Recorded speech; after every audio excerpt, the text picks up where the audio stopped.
밀라노에서의 설계와 숨막히는 회의에 몰두했던 2달이 지나고 건축가 강지우는 마침내 집으로 돌아왔다. 그의 검은색 세단은 한강이 한눈에 내려다보이는 서울 최고급 펜트하우스 단지의 지하 주차장으로 부드럽게 미끄러져 들어갔다. 펜트하우스의 문이 열리자 절대적인 고요함과 정갈함이 그를 맞았다.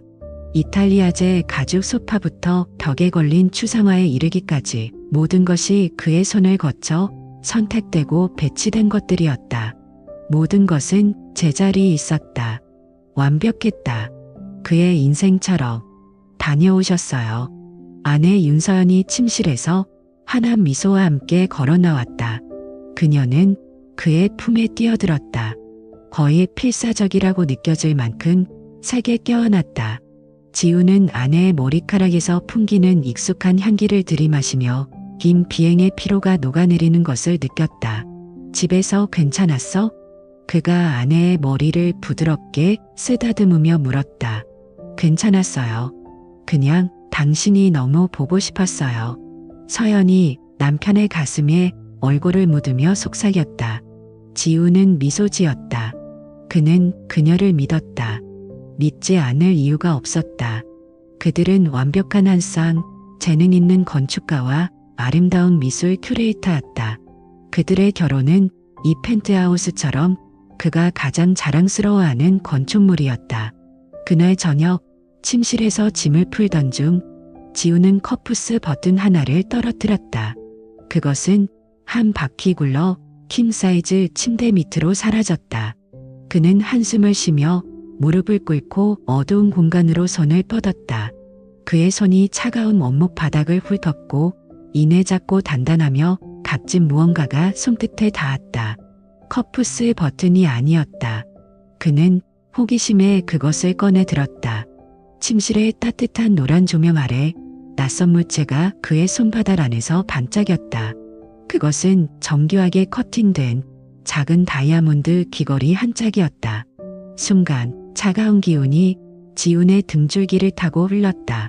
그는 아내의 보석 컬렉션을 속속들이 알고 있었다. 심지어 보석함까지 직접 디자인해 주었다. 서연은 미니멀하고 클래식한 스타일을 선호했다. 이 귀걸이는 아름답기는 했지만 지나치게 화려했다. 그녀의 취향이 아니었다. 그는 자리에서 일어나며 마음속에서 피어나는 막연한 불안감을 느꼈다. 그는 아내의 기원을 축하하기 위해 근사한 저녁 식사를 준비하고 있는 거실로 나갔다. 저녁 식사는 따뜻한 분위기 속에서 진행되었다. 그들은 밀라노에서의 그의 일과 그녀가 다녀온 전시회에 대해 이야기했다. 지우는 재미있는 이야기를 했고 서연은 웃음을 터뜨렸지만 그 미소에는 어딘지 모르게 어색한 기색이 스쳐 지나갔다. 그녀가 와인잔을 내려놓기를 기다렸다가 지우는 천천히 손을 껴 테이블 중앙의 하얀 냅킨 위에 귀걸이를 올려놓았다. 침대 밑에서 주웠어. 당신 거야. 서연의 포크가 접시 위에서 갑자기 멈췄다. 그녀는 귀걸이를 뚫어지게 쳐다보았다. 그리고 그 짧은 순간 늘 디테일을 관찰하는데 자부심을 가졌던 남자 강지우는 그것을 보았다. 그녀의 눈동자 깊은 곳에서 스쳐 지나간 공포의 빛. 눈 깜짝할 사이였지만 완벽한 유리에 생긴 균열처럼 선명했다. 아니에요. 그녀가 평소보다 높은 톤으로 더듬거렸다. 아마 가사 도우미 아주머니가 청소하다가 떨어뜨렸나 봐요. 어설픈 거짓말이었다. 그들의 가사 도우미는 소박한 중년 여성이었다. 그녀가 이렇게 비싼 귀걸이를 할 리가 없었다. 그와 그녀 모두 그 사실을 알고 있었다. 지우는 더 묻지 않았다. 그는 그저 깊고 헤아리기 어려운 눈으로 그녀를 조용히 바라볼 뿐이었다. 그는 천천히 귀걸이를 집어들었다. 금속의 차가움이 손끝으로 전해졌다. 그는 마치 그녀의 감명을 받아들인다는 듯 무심하게 고개를 끄덕였다. 그래, 그가 짧게 말했다. 그런가 보군. 그리고는 귀걸이를 주머니에 넣었다. 저녁 식사는 계속되었지만 따스함은 사라지고 무거운 침묵만이 그들을 덮었다. 그날 밤 지우는 도무지 잠을 이룰 수 없었다. 그는 곤히 잠든 아내의 옆에 누워 있었지만 그들 사이의 거리감은 마치 거대한 대양처럼 느껴졌다. 그는 조용히 침대에서 빠져나와 서재를 향했다. 그는 자신의 건축가형 의자에 앉아 밤의 도시를 마주한 거대한 통유리창을 바라보았다. 그는 손바닥을 폈다. 책상 스탠드의 유일한 불빛 아래 다이아몬드 귀걸이가 차갑고 조소적인 빛을 뿜어냈다. 그것은 그곳에 있었다. 대답 없는 질문이자 그의 어떤 설계도에도 속하지 않는 이질적인 디테일. 그것은 첫 번째 균열이었다. 그리고 강지우는 알았다. 아무리 작은 균열이라도, 아무리 완벽한 건축물이라도 완전히 붕괴될 수 있다는 것을. 그는 낯선 보석을 뚫어지게 바라보았다. 그의 머릿속에서 차갑고 어두운 완전히 새로운 설계도가 그려지기 시작했다. 그날 밤 강지훈이 아내의 핸드폰을 자신의 컴퓨터에 연결하고 데이터 복구 프로그램을 실행하는 동안 윤서연은 지옥 같은 불면의 밤을 보냈다. 남편의 품은 더 이상 안식처가 아니었다. 그것은 언제 터질지 모르는 시한폭탄을 껴안고 있는 것과 같았다. 며칠 후 서연의 악몽은 현실이 되었다. 임신 테스트기 위해 나타난 두 줄의 붉은 선. 그것은 행복의 약속이 아니라 윤서연의 영혼에 내려진 사형 선고였다. 그녀는 차가운 욕실 바닥에 주저앉아 떨리는 손으로 테스트기를 붙잡았다. 숨이 막혔다. 어떻게? 지호는 2달 넘게 밀라노에 있었다. 시간 계산이 전혀 맞지 않았다. 이 아이는 지온의 아이가 아니었다.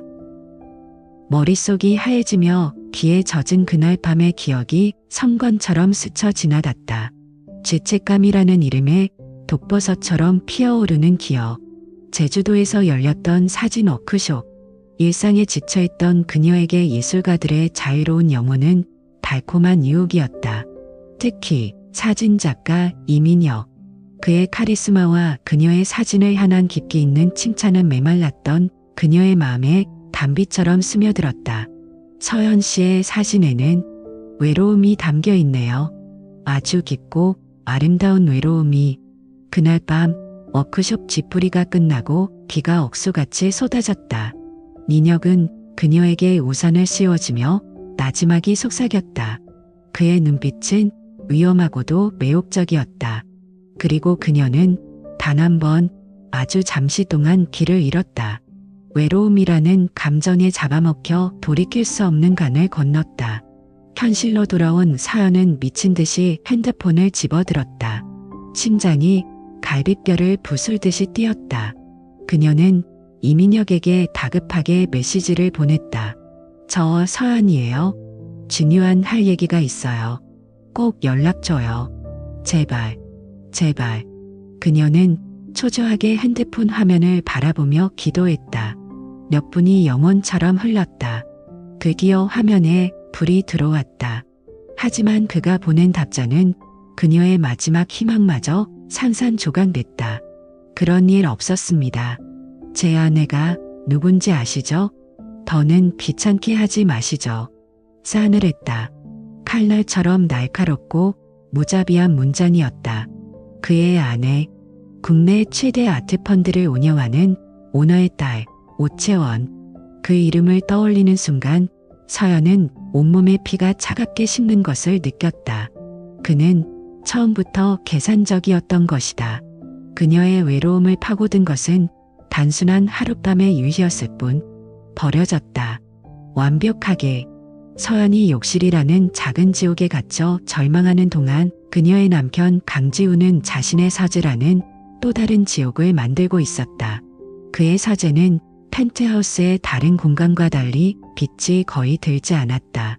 오직 세대의 모니터에서 뿜어져 나오는 푸른빛만이 그의 얼음장 같은 얼굴을 비추고 있었다.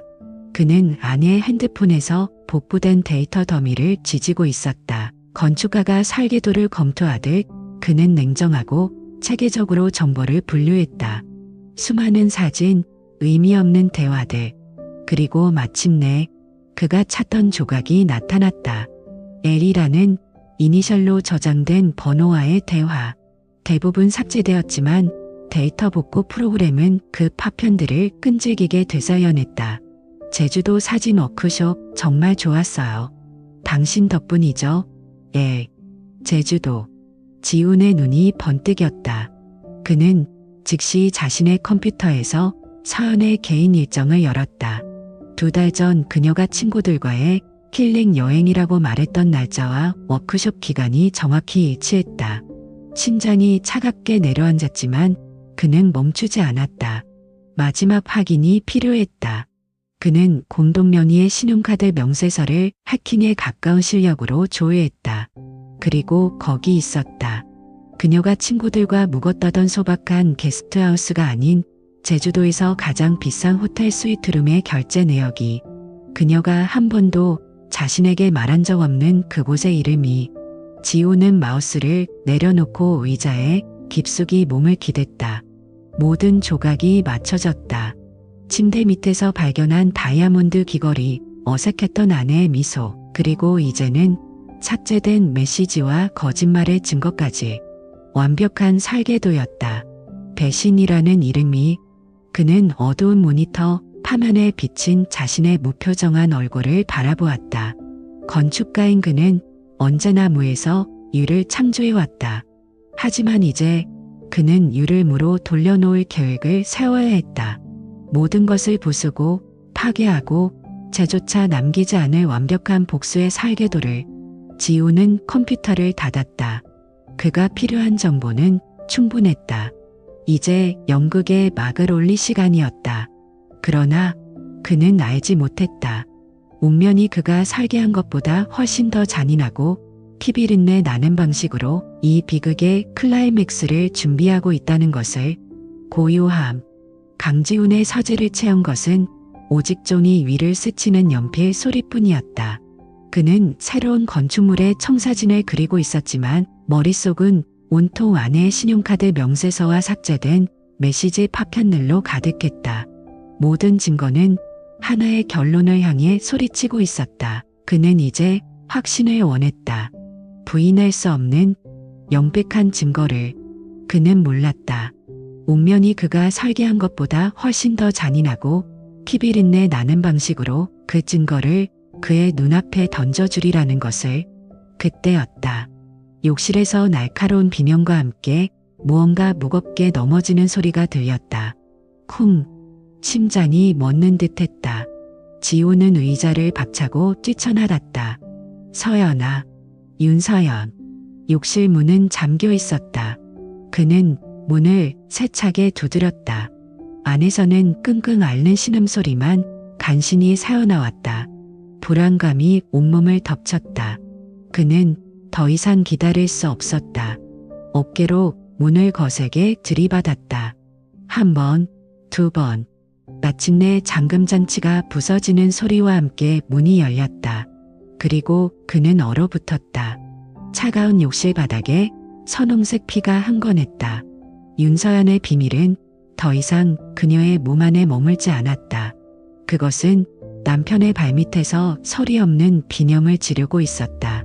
아내는 하얀 타일 위에서 태처럼 몸을 웅크린 채 가냘프게 떨고 있었다. 새하얀 잠옷은 붉게 물들어 처참했다. 서연아. 순간 모든 의심과 분노는 사라졌다. 오직 남편으로서의 본능만이 남았다. 그는 아내를 안아들었다.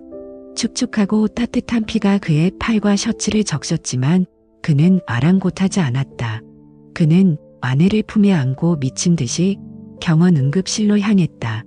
응급실은 전쟁터였다. 분주하게 움직이는 의료진, 날카로운 기계음, 고통의 찬 신음소리. 지우는 응급처치실 커튼 밖에 내몰린 채 아내의 피가 묻은 자신의 손을 멍하니 내려다보았다. 건축가로서 그의 손은 언제나 정교하고 깔끔했다. 하지만 지금 그의 손은 그의 완벽했던 세계가 무너져 내린 끔찍한 증거로 얼룩져 있었다. 시간이 얼마나 흘렀을까? 초조하게 복도를 서성이던 그의 귓가에 살짝 열린 커튼 틈으로 의사의 목소리가 들려왔다. 간호사에게 지시하는 낮고 기계적인 목소리였다. 출혈이 심하고 이산 소견 보입니다. 태아는 약 8주 정도 된 것 같네요. 일단 안전부터. 8주. 그 단어가 지훈의 뇌리에 망치처럼 내리꽂혔다. 세상의 모든 소음이 사라졌다. 그의 머릿속에서는 달력이 펼쳐졌다. 8주 전. 그는 밀라노에 있었다. 중요한 프로젝트의 마지막 단계를 감독하며 밤샘 작업을 하던 시기. 밤마다 서연과 영상통화를 하며 서로의 하루를 위로했던 바로 그때. 불가능했다. 물리적으로. 차갑고 냉정한 계산이 순식간에 끝났다. 의심은 이제 부인할 수 없는 진실이 되어 그의 심장을 찔렀다. 그의 심장이 산산조각 났다.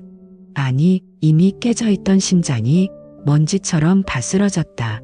그를 괴롭히던 불안감은 사라지고 그 자리에는 거대하고 차가운 공허함이 들어섰다. 사랑이 죽었다. 얼마 후 서연은 회복실로 옮겨졌다. 핏기 없는 얼굴로 링거를 맡고 있는 그녀는 유리처럼 위태로워 보였다. 지우는 복도에서 묵묵히 그녀를 지켜보았다. 그때 서연이 주위를 살피더니 몰래 핸드폰을 꺼내 들었다. 그녀는 누군가에게 전화를 걸었다.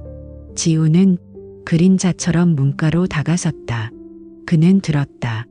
절망과 공포에 질린 아내의 목소리가 그에게는 한 번도 들려준 적 없는 그 애처로운 목소리가 핸드폰 너머의 누군가에게 속삭이는 것을.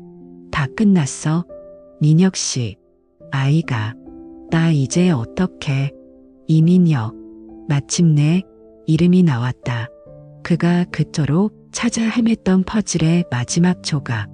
엘이라는 이니셜 뒤에 숨어있던 그 남자의 이름. 지호는 이를 악물었다. 턱 근육이 단단하게 뭉쳤다.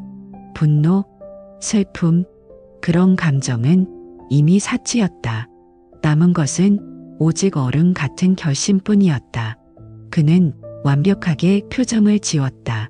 방금 아내의 배신을 두 눈과 두 귀로 확인한 남자의 얼굴이라고는 믿을 수 없을 만큼 그는 평온한 얼굴로 회복실 문을 열고 들어갔다. 괜찮아. 그는 침대 옆 테이블에 물컵에 물을 따라 서연에게 건넸다. 서연은 그의 등장에 화들짝 놀라며 다급히 핸드폰을 숨겼다. 그녀의 눈은 겁에 질린 사슴 같았다. 남편의 얼굴에서 무언가를 읽어내려 애썼지만 그의 얼굴은 잘 닦인 대리석처럼 아무것도 비춰주지 않았다. 그저 텅 비어 있을 뿐이었다. 지우는 아내의 손을 잡아주지도 그녀를 안아주지도 않았다. 그는 잠시 그녀를 내려다보다가 조용히 병실을 나섰다. 복도로 나온 순간 그의 얼굴에서 가면이 벗겨졌다. 그의 눈빛은 복수심으로 이글거렸다. 그는 핸드폰을 꺼내 들었다. 가족이나 친구의 번호가 아니었다. 오랫동안 정리라는 이름으로 저장해둔 번호를 눌렀다. 나다. 일이 생겼다. 그의 목소리에는 단 한 톨의 감정도 실려있지 않았다. 건축가는 이제 복수라는 이름의 새로운 설계를 시작할 참이었다. 서연이 병실에서 자신의 무너진 삶을 마주하고 있을 때 강지우는 이미 다른 세상으로 걸어 들어가고 있었다. 그가 병원 복도를 나와 정리라고 저장된 번호로 전화를 건 순간 남편으로서의 강지우는 죽었다. 오직 복수라는 설계도를 손에 쥔 차가운 건축가만이 남았을 뿐이었다. 나다. 일이 생겼다. 그의 목소리에는 단 한 톨의 감정도 실려있지 않았다. 며칠 후 그는 서울의 한 낡은 상가 건물 옥상에서 한 남자를 만났다. 약속된 사설 탐정이었다. 지우는 아무 말 없이 USB 하나를 건넸다. 이 안에 이름, 내가 아는 모든 것이 들어있어. 그가 짧게 말했다. 그 남자의 모든 것을 알아내시오. 공적인 것, 사적인 것, 그가 숨기고 싶어하는 모든 것. 특히 그의 아킬레스건을 찾아내야 하오. 그를 한 번에 무너뜨릴 수 있는 가장 치명적인 약점 말이오. 탐정은 말없이 고개를 끄덕이고는 어둠 속으로 사라졌다. 그리고 다시 엿질이 흘렀다. 서연은 집으로 돌아왔지만 집은 더 이상 집이 아니었다. 거대한 얼음성이 되어버린 펜트하우스에서 두 사람은 일용처럼 서로를 스쳐 지나갔다. 서연은 두려움에 떨며 남편의 눈치를 살폈고 지우는 그녀에게 아무것도 묻지 않았다. 그저 자신의 서재에 틀어박혀 밤을 새울 뿐이었다. 마침내 탐정에게서 연락이 왔다. 약속된 장소에서 건네받은 주툼한 서류 봉투. 그날 밤 지우는 서재의 모든 불을 끈 채 오직 모니터의 푸른빛에만 의지해 봉투를 열었다. 어둠 속 모니터 불빛만이 그의 얼굴을 비추고 있었다. 그는 더 이상 사람을 위한 집을 짓는 건축가가 아니었다. 그는 한 남자를 위한 지역을 설계하고 있었다. 파일의 첫 장에는 이민혁의 프로필이 있었다. 대중에게는 떠오르는 신예 사진작가. 하지만 그 이면에는 그의 모든 것을 가능하게 한 아내의 그림자가 짙게 드리워져 있었다. 그의 아내 오채원, 국내 최대 규모의 아라 아트 그룹 오너의 외동딸. 현재는 구룩산하 미술관의 관장. 그녀의 프로필은 짧았지만 그 안에 담긴 힘은 명확했다. 완벽주의자. 자신의 명예와 그룹의 이미지에 흠집이 나는 것을 경적으로 싫어하는 여자. 오채원은 이민혁의 가장 든든한 후원자이자 그를 통제하는 보이지 않는 손이었다. 다음 장으로 넘기자 지훈의 심장이 싸늘하게 식었다. 제주도의 최고급 호텔 로비로 들어서는 이민혁과 윤서연의 모습. 너무나도 선명한 사진이었다. 날짜와 시간까지 정확하게 찍혀 있었다. 더 이상 어떤 변명도 통하지 않을 완벽한 증거였다. 지우는 마우스를 스크롤했다. 이민혁의 화려한 인맥, 그가 참여했던 전시회들, 언론 인터뷰 기사들, 모두 오채원이 만들어준 신기로 같은 성공이었다. 지우는 그를 비웃었다. 스스로의 힘으로는 아무것도 아닌 그저 아내에게 기생하는 남자일 뿐. 하지만 진정한 무기는 파일의 마지막 부분에 있었다.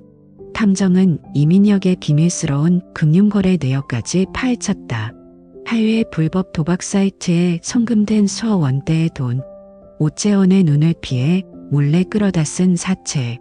이민혁의 발목을 잡고 있는 거대한 도박 빚이었다. 지훈의 입가에 희미한 미소가 걸렸다. 그것은 기쁨의 미소가 아니었다. 사냥감을 눈앞에 둔 포식자의 잔인하고 차가운 미소였다. 아킬레스건을 찾았다. 상간남 소송, 위자료 청구, 너무 시시했다. 그런 진부한 복수는 강지훈의 방식이 아니었다. 돈 몇 푼으로 끝낼 문제가 아니었다. 그는 건축가였다. 무너뜨릴 때도 가장 완벽하고 극적인 방식으로 무너뜨려야 했다. 건물의 가장 약한 기초부터 공격해 한순간에 폭삭 주저앉게 만들어야 했다. 이민혁의 기초는 그의 실력이나 재산이 아니었다. 바로 그의 아내 오채원이 만들어준 명성과 이미지였다. 바로 그때 그의 책상 위에 놓인 미술 잡지가 눈에 들어왔다. 커버에는 환하게 웃고 있는 이민혁의 얼굴과 함께 이런 헤드라인이 박혀 있었다. 이민혁 작가, 첫 개인전 솔스케이프 개최. 아내 오채원 관장의 전폭적인 지원 아래 예술 세계의 정점을 향하다. 정점. 지우는 그 단어를 나지막이 읊조렸다. 그래, 가장 높은 곳에서 떨어져야 가장 처참하게 부서지는 법이다. 그의 개인전. 그의 아내가 직접 판을 깔아준 그의 인생 최고의 순간. 그곳이야말로 그의 무덤으로 만들기에 가장 완벽한 장소였다. 지우는 새로운 파일을 열었다. 그는 더 이상 건물의 구조를 그리지 않았다. 대신 그는 시간대별 계획, 네트워크 구성도, 전시회장의 디지털 시스템을 장악할 기술적 계획을 짜기 시작했다. 이것은 그의 새로운 작품이었다. 한 인간의 사회적 생명을 완벽하게 끝장내 잔인하고도 우아한 봉복이질이었다. 모든 계획이 끝났을 때 그는 자신의 전략을 한 장의 문서로 요약해 추역했다. 그리고 그 문서를 책상 위에 놓인 광택나는 솔스케이프 전시회 초대장 옆에 나란히 두었다. 이것은 파티가 아니었다. 그의 복수구, 그 마지막 장을 위한 무대였다. 그리고 그 무대의 총감독은 바로 자신이었다. 강지훈은 자신의 복수곡을 위한 설계도를 완성했다. 그리고 그 설계도의 마지막 장에는 광택이 나는 솔스케이프 전시회 초대잔이 붙어 있었다. 그것은 파티 초대잔이 아니었다. 그의 복수구, 그 마지막 장을 위한 무대 입장권이었다. 그리고 그 무대의 총감독은 바로 자신이었다. 이민혁 개인전 솔스케이프의 오프닝 파티가 열리는 아라 아트센터는 대한민국의 네로라 하는 정재계, 문학의 인사들로 발 디딜 틈이 없었다. 샴페인 잔이 부딪히는 경쾌한 소리, 명품 향수가 뒤섞인 고급스러운 공기, 그리고 성공에 대한 탐욕과 과시욕이 보이지 않는 먼지처럼 떠다녔다. 그 중심에는 오늘의 주인공, 사진작가 이민혁이 있었다. 그는 완벽하게 재단된 턱시도를 입고 자신감 넘치는 미소로 사람들과 악수를 나누며 농담을 던졌다. 그의 인생에서 가장 빛나는 순간이었다. 그리고 그의 곁에는 마치 여왕처럼 아내인 오채원 관장이 서 있었다. 그녀는 우아한 실크 드레스를 입고 모든 것을 지배하는 자의 차가운 미소로 남편을 빛내고 있었다. 강지훈은 아내 윤서연의 팔짱을 낀 채 그 광경을 지켜보고 있었다. 그는 서연에게 우리가 여전히 행복한 부부라는 걸 마지막으로 보여줄 필요가 있다고 부드럽지만 단호한 목소리로 그녀를 설득했다. 서연은 마치 사형장으로 끌려가는 죄수처럼 창백한 얼굴로 지훈의 옆에 서 있었다. 그녀의 손에 들린 샴페인 잔이 가늘게 떨렸다. 그녀는 이 화려한 지옥의 구석으로 숨고 싶었지만 남편의 손은 그녀의 팔을 단단히 붙들고 놓아주지 않았다. 잠시 후 오채원이 단상 위로 올라섰다. 모든 조명이 그녀에게 쏟아지고 장내는 조용해졌다. 그녀는 마이크를 잡고 자랑스럽게 입을 열었다. 여러분, 오늘 이 자리에 와주셔서 진심으로 감사합니다. 제 남편이자 한국 사진계의 미래인 이민혁 작가는 그녀의 목소리는 자신감과 소유욕으로 가득했다. 그녀는 남편을 자신의 가장 위대한 작품이자 가장 값비싼 소유물인 것처럼 소개했다. 이민혁은 단상 아래서 아내를 바라보며 의기양양하게 미소 지었다. 연설이 끝나고 오채원은 샴페인 잔을 높이 들었다.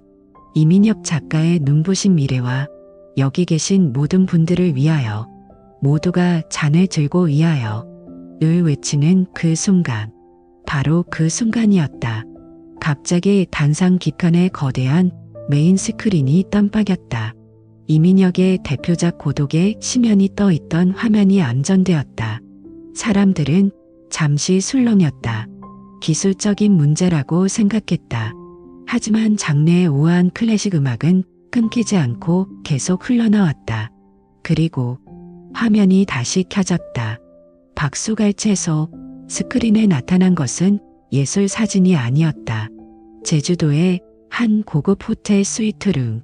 그 안에서 서로의 몸을 탐하며 뒹굴고 있는 이민혁과 윤서연의 모습이었다. 장내의 모든 소음이 거짓말처럼 사라졌다. 오직 배경음악인 쇼팽의 녹턴만이 기괴하게 흐르고 있었다. 사람들은 숨을 멈췄다. 일부는 비명을 삼켰고 재빨리 핸드폰을 꺼내 들기 시작했다. 하지만 그것은 시작에 불과했다. 화면은 예술적으로 편집된 영상 증거물을 산영하기 시작했다. 호텔 방에서의 노골적인 사진들 사이로 이민혁의 이름으로 된 수어원대의 불법 도박 빚내역서가 스쳐 지나갔다. 그리고 다음 순간 화면을 가득 채운 것은 차가운 흑백에 임신팔주라고 적힌 초음파 사진이었다. 마지막 장면. 화면은 한쪽 다이아몬드 귀걸이를 클로즈업했다. 지훈이 그들의 침대 밑에서 발견했던 바로 그 귀걸이. 카메라는 천천히 줌아웃하며 그 귀걸이의 나머지 한쪽을 하고 있는 오채원의 귀를 비췄다.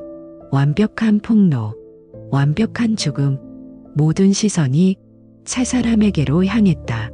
이민혁, 그의 얼굴은 하얗게 질려 피 한 방울도 남지 않은 듯했다. 그는 비틀거리며 뒷걸음질 쳤다. 아니야. 그는 무언가 말하려 했지만 목소리가 나오지 않았다. 윤서연. 그녀는 손에 들고 있던 샴페인 잔을 놓쳤다. 쨍그랑. 대리석 바닥에 잔이 부서지는 소리가 그날 밤의 모든 비극을 압축하는 듯했다. 그녀는 입을 막은 채 그대로 주저앉았다. 그리고 오채원. 그녀는 비명을 지르지 않았다. 그녀의 얼굴에서 자부심과 미소는 사라지고 차가운 경멸과 살기 어린 분노만이 남았다. 그녀는 천천히, 아주 천천히 고개를 돌려 남편을 바라보았다. 그 눈빛은 어떤 폭력보다도 잔인했다. 자신이 공들여 쌓아 올린 완벽한 성이 가장 치욕적인 방식으로 만인의 앞에서 무너져 내린 것이다. 이 모든 아수라장을 강지훈은 멀리서 조용히 지켜보고 있었다. 그는 이 완벽한 붕대를 설계한 건축가였다. 그는 손에 들고 있던 샴페인을 천천히 한 모금 마셨다. 입안에 퍼지는 것은 씁쓸한 재의 맛이었다. 웅성거리던 군중이 마침내 혼돈 속으로 터져 나오기 시작할 때 지훈은 조용히 등을 돌렸다. 그는 무너져 내린 아내를 보지 않았다. 경멸의 시선에 찢겨나가는 이민혁도 보지 않았다. 그의 설계는 끝났다. 그의 건축물은 완벽하게 완성되었다. 아수라장이 된 전시장을 뒤로하고 강지훈은 이렁저렁 빠져나왔다. 그의 설계는 끝났고 그의 건축물은 완벽하게 완성되었다. 적의 탑은 무너졌다. 하지만 이제 그에게는 무엇이 남았는가? 1년 후 그 완벽한 폭풍이 휩쓸고 간 자리에는 오직 잿더미만이 남았다. 이민혁은 모든 것을 잃었다. 아내와 이혼당하고 막대한 위자료와 도박 빚에 허덕이며 사진계에서 영원히 퇴출당했다. 그는 지금 곰팡내 나는 허름한 원룸에서 싸구려 소주로 하루하루를 연명하고 있었다. 한때 대한민국에서 가장 촉망받던 예술가의 눈빛은 이제 초점 없이 흐리멍덩할 뿐이었다. 그의 전 부인 오채원은 이혼 서류에 도장을 찍자마자 이민혁이라는 존재를 자신의 인생에서 완벽하게 도려냈다. 마치 고급 카펫에 묻은 작은 얼룩을 지워내듯 그녀의 세계는 아무 일 없었다는 듯이 고고하고 화려하게 계속되었다. 윤서연은 서울을 떠났다. 그녀는 이름 없는 바닷가 작은 마을에서 과거가 없는 여자로 살아가고 있었다. 그녀의 삶에는 더 이상 화려한 갤러리도 값비싼 옷도 없었다. 오직 끝없이 밀려오는 파도 소리와 그보다 더 거세게 그녀를 덮치는 후회와 죄책감만이 남았을 뿐이었다. 그리고 강지훈. 그는 여전히 한간히 내려다 보이는 최고급 펜트하우스에 살았다. 그는 이겼다. 그의 복수는 한치의 오차도 없이 완벽하게 성공했다. 하지만 승자의 왕좌는 너무나도 춥고 외로웠다. 옹기라곤 찾아볼 수 없는 거대한 집은 성공의 상징이 아니라 그의 고독을 전시하는 거대한 유리관처럼 느껴졌다. 깊은 밤 그는 홀로 서재에 앉아 통유리창 너머로 보석처럼 반짝이는 도시의 야경을 내려다보았다. 완벽한 승리. 하지만 왜 이토록 공허할까? 그는 씁쓸하게 웃으며 책상 서랍을 열었다. 그 안에는 단 2가지가 들어있었다. 모든 비극의 시작이었던 다이아몬드 귀걸이 한쪽, 그리고 책상 위에 놓인 유일한 사진. 몇 해 전 아직 2사람의 미소가 진짜였던 시절의 결혼 사진이었다. 사진 속의 서연은 세상을 다 가진 듯 행복하게 웃고 있었고 그런 그녀를 바라보는 자신의 눈빛은 사랑으로 가득했다. 그는 모든 것을 무너뜨렸다. 그러나 이제 와 깨닫는다. 그는 결국 자기 자신의 삶이 쌓아 올린 탑을 스스로 무너뜨린 것이나 마찬가지라는 것을. 그는 복수라는 이름의 잿더미 위에 홀로 서 있었다. 지호는 손안에서 차갑게 빛나는 귀걸이를 한참 동안 내려다보았다. 그리고는 자리에서 일어나 처제 구석에 놓인 쓰레기통으로 향했다. 그는 잠시 망설였다. 그러다 손을 폈다. 달칵. 귀걸이가 쓰레기통 안으로 떨어지는 소리가 고무한 서재 안에서 유난히 크게 울렸다. 그것은 과거와의 완전한 단절을 알리는 소리이자 씁쓸한 해방의 소리였다. 그는 더 이상 뒤돌아보지 않았다. 텅 빈 자신의 왕국에서 완벽한 승자이자 세상에서 가장 고독한 남자가 되어 그는 그저 창밖의 어두운 강물을 말없이 응시할 뿐이었다.